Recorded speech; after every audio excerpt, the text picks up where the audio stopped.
हरिओम जी। राधे राधे। आप सबको रक्षाबंधन की शुभकामना। आप सब लोग खुशहाल होंगे, यही मेरी उम्मीद होती है कि आप सब खुशहाल होंगे ही। और मैं आज रक्षाबंधन के ऊपर वीडियो बना रही हूँ। इसमें आपको बताऊंगी कि कितने समय तक राखी बांधनी चाहिए और कैसे बांधनी चाहिए। तो पहले तो मैं आपको ये बताना चाहती हूँ कि रक्षाबंधन के विषय में बहुत पौराणिक चीज़ें हैं। ये भविष्य पुराण में भी लिखा हुआ है कि रानी सची जो इंद्र की पत्नी है, वो सची ने पहले इंद्र को बांधा था। तो उसी समय श्रावण का मास था। तो इंद्राणी ने कहा सची ने कि कल मैं आपके लिए युद्ध में जब जाएंगे, जब तो रक्षा पोटली और रक्षा सूत्र आपके हाथ पे बांधूंगी तो आपको विजय प्राप्ति होगी। तो यही कथा भगवान कृष्ण युधिष्ठिर को सुना रहे हैं। तो उन्होंने यही बताया था कि ऐसा उस समय से ये चीज़ें प्रचलित हैं।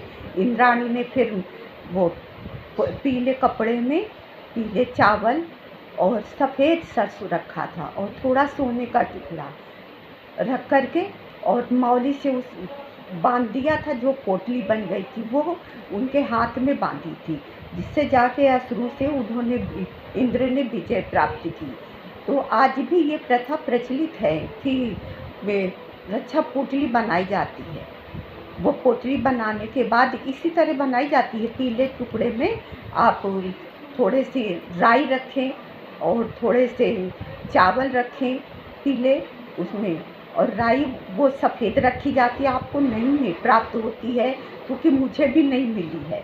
तो मैं पीले ही राई रखती हूँ। जो पीली सरसों आती है वो पूजा में लगती है, वही वाली राई रख के थोड़ा सा सोने का टुकड़ा हो, ना हो तो उसकी जगह आप हल्दी रख लें।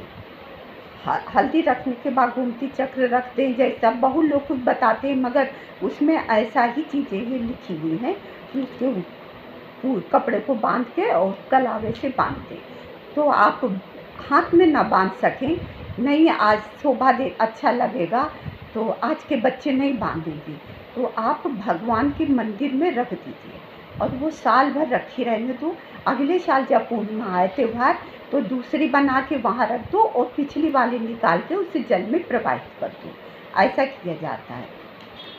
और जो रक्षा सूत्र है, आप राखी जिसे बोलते हैं, वो राखी में मौली का धागा हो वो ज़्यादा उत्तम होता है। जिसमें राखी में बांधने वाला धागा मौली वाला हो तो वो ज़्यादा उत्तम होता है। और भाई की कलाई में 3 बार लपेटना चाहिए। 3 बार लपेटने में यदि वो सूत्र कम पड़ जाता है तो उसमें आपके पूजा घर में मौली रखी होगी जिसे कलावा बोलते हैं, वो कलावे को टुकड़ा ले करके और उसमें गांठ लगा दो। उससे आपका वो लंबा धागा तैयार हो जाएगा और उसको बांधो। और जब आप थाली लगाएं तो उसमें रौली हो, रौली में थोड़ी सी हल्दी मिला दो। मिलाने के बाद उसे घोल बना के भगवान को चढ़ाते हैं रौली और हल्दी मिला हुआ, जो उसे रुचना बोलती हैं, भगवान को लगाते हैं। और चावल रखो, सजे हुए चावल रखना, जो टूटे हुए चावल नहीं रखे जाते पूजा थाली। भगवान को लगाने के बाद राखी पहले प्रभु को पहनाओ, उनको चढ़ाओ, वही निकाल करके और रुचना भी थोड़ा लेकर उस रुचने में मिला दो और भाई को टीका करो।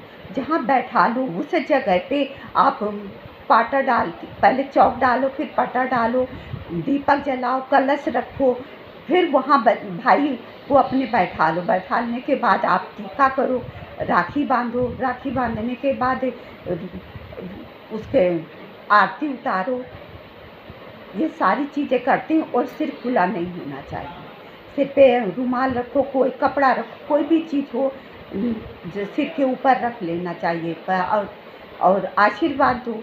ये रक्षाबंधन में भाई बहन का त्यौहार लेनी देनी पैसे ऐसे की चीज़ों के ऊपर नहीं होता है, प्रेम का त्यौहार है।